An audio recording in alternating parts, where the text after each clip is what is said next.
Hey, what's up you guys? This is Rob from The Gay Guy Plays, and today on The Rundown, we unleash our mythical monkeys when we take a look at Wukong and his impressive staff. Now, as we are all very aware, there are some frames with high skill ceilings, other frames that only excel in very specific situations, and other frames that are so mechanically complex that they require very specific builds in order to perform optimally. Wukong is none of these, which to some people may be a good thing and others a bad thing. Regardless of which side of the line you stand on, the only thing our monkey really needs is someone to slap with his ever-growing rod.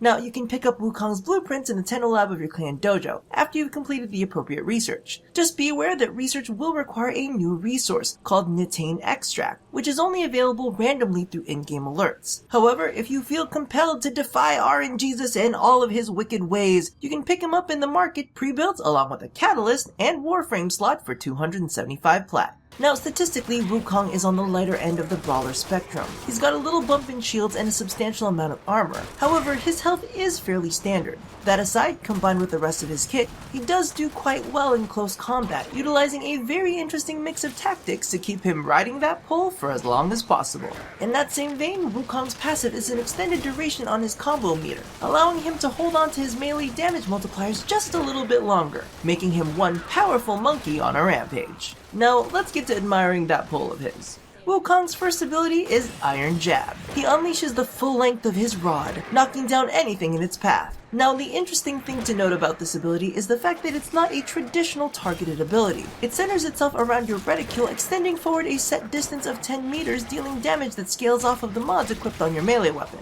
Also note that Iron Jab only deals damage to one enemy directly in the line of the ability, but enemies caught within the outer radius can still be knocked down. Now, while the damage portion of this is a bit limited, it does make for an excellent source of cheap crowd control when in close combat. It's a great idea to whip this out when you've got a particularly stubborn target who just won't go down. One quick smack and they'll be open for the finish. Defy is Wukong's second ability. When toggled on, if you take lethal damage, you are healed for 75% of your maximum health and are temporarily made invulnerable. However, the current amount of energy in your power pool will be reduced to 75% of its max. In addition, if you happen to die again while the current instance of Defy is still on, the subsequent amount of health healed will be lessened. But if your energy is already below 75%, it won't be further effective. Now, there are definitely a couple tricks to this. If you noticed, I specifically stated that if you die again in the current instance of Defy, you'll get a smaller health restore. However, toggling Defy off and on will refresh the instance and provide you the full 75% restore. In addition, combined with Rage, my current build was able to get 17 triggers of this to go off before my energy was completely depleted. And at that point, I wasn't even using any form of flow. Now take those two tips, put them together, and a skilled player should be able to stay alive near indefinitely. Just note that energy pads will not restore your power while Defy is toggled on. Wukong's next ability, Cloud Walk, when toggled, staggers all enemies in the surrounding area and turns him into a cloud of mist, making him invisible for a set duration. Once the duration ends, or if Cloud Walk is toggled off early, all enemies in the area are staggered, opening them up to melee finishers. Now, keep in mind that this is not the typical invis. First and foremost, its energy consumption is based on meters traveled and grants you vertical movement. However, do note that you are slowed and cannot interact with other objects, such as enemies, allies, orbs, and component pickups during its duration. While this does severely limit its usability, its low casting cost and built-in stuns make it a great engage or escape tool. An interesting fact for this one is that it works similarly to Atlas's Petrify and Chroma Spectral Scream. While you are slowed, you can still roll if you need more forward momentum.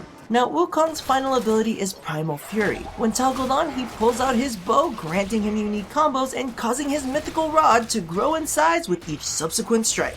After 5 strikes, it reaches its maximum length, but will suffer from a bit of shrinkage once your combo counter resets. So be sure to keep whacking if you want to keep it up. His bow's effectiveness is not only improved with power strength and range mods, but it also inherits mods equipped on your melee weapon. Aside from that, there's really not much more to comment on, other than its innate combos are highly varied, have a nice amount of forward momentum, and cause a good amount of stagger. My only issue with them is the fact that you literally have to spam the first 2 attacks in order to get them to trigger, because the animations are incredibly short.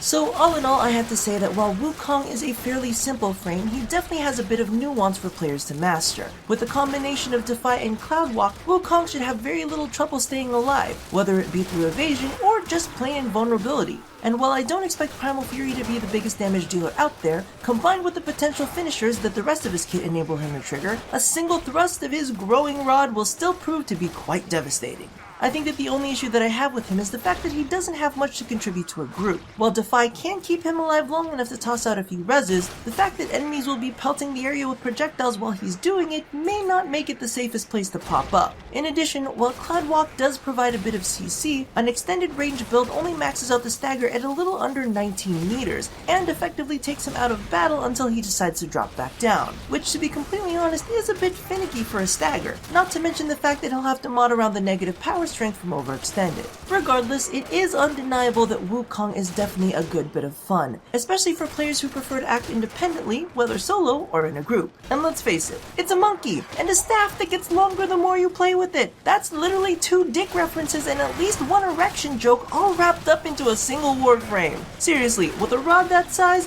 any group should be happy to have you. So thank you all for watching another episode of The Rundown. If you haven't already caught it, be sure to check out my previous editions on 2 other melee-based frames in the Valkyrie Wombo Combo and Excalibur Revisited. Now, don't forget to do all the things that I asked you to do at the end of every one of these, and as always, stay tuned to watch my continued obsession over things that get bigger and longer, here at A Gay Guy Plays. Oh, look at that, you missed me. And now, you gotta kiss me. Mwah!